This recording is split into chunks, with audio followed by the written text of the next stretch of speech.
Hi, welcome back to meetrabbits.org.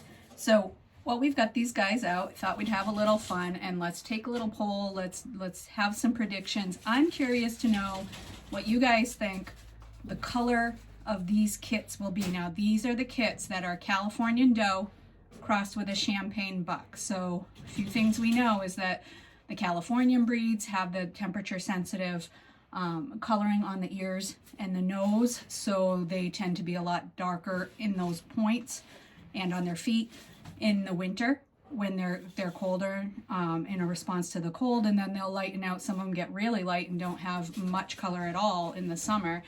So we know that those points will react to the temperature, and then we know that the champagnes are color changing. We've have several videos on here following the color changes of that first litter of the champagnes, which they are 14 weeks old now, and they are mostly colored out. They're pretty much done with their color change. They'll lighten and change a little bit more as they continue closer to their maturity, but that's where they're at right now. They're mostly colored out by 14 weeks. So these, if you looked at these, you'd be hard pressed to be convinced that they weren't full champagnes.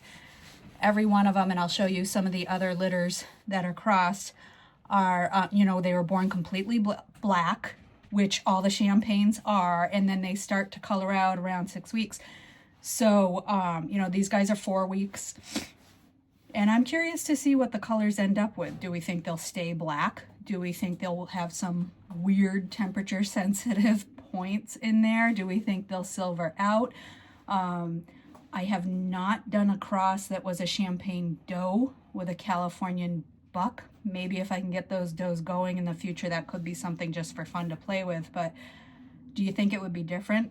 Buck, because this is the champagne buck over the Californian doe. Do you think it would be different if it was the Californian buck over the champagne doe? I personally tend to think yeah, but I'm totally guessing on this, and this is really just for fun. So again, I'm curious to see what you guys think. So this is one of our little crosses.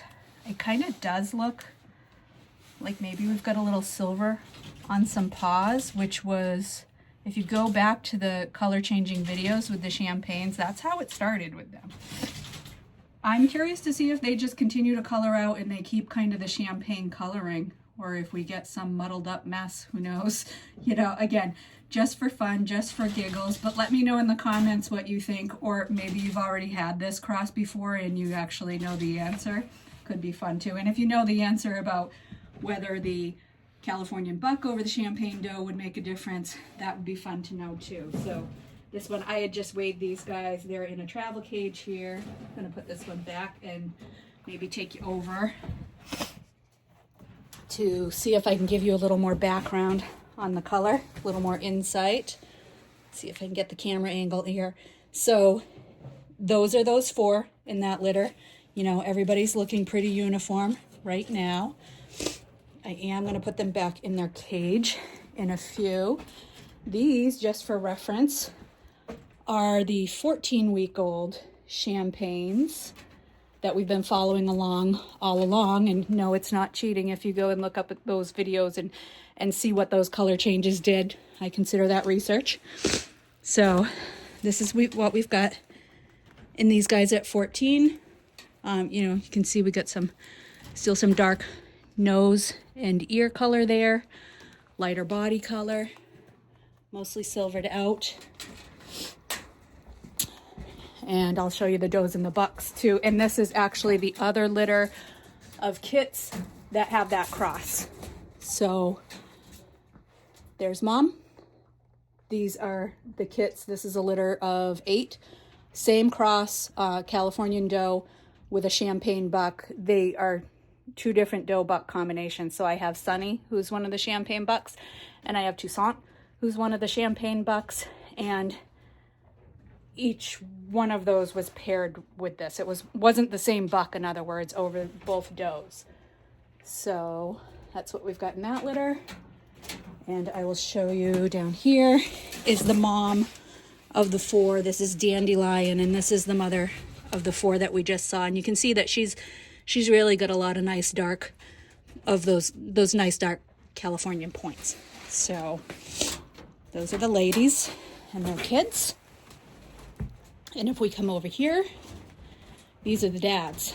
So this is Toussaint.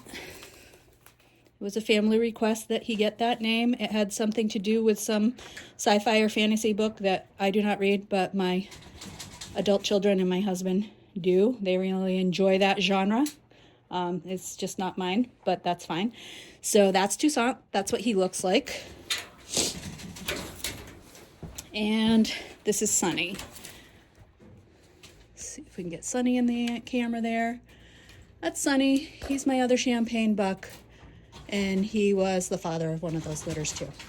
So there we have it. That's, I think, all the information I have to give to you about these kits. And now I'm curious to know what everybody thinks. What do you think we're going to get for colors on these guys? And, you know, I think time will tell here. I think this is going to be something we're going to have to follow and kind of gauge over a couple of months, because that champagne color does take several months. So we'll follow these up to 16 weeks or so when they're harvested. We'll follow along some weights, see how they did as a grow out, as a meat rabbit grow out cross, and see what the color does just for fun. Let me know in the comments.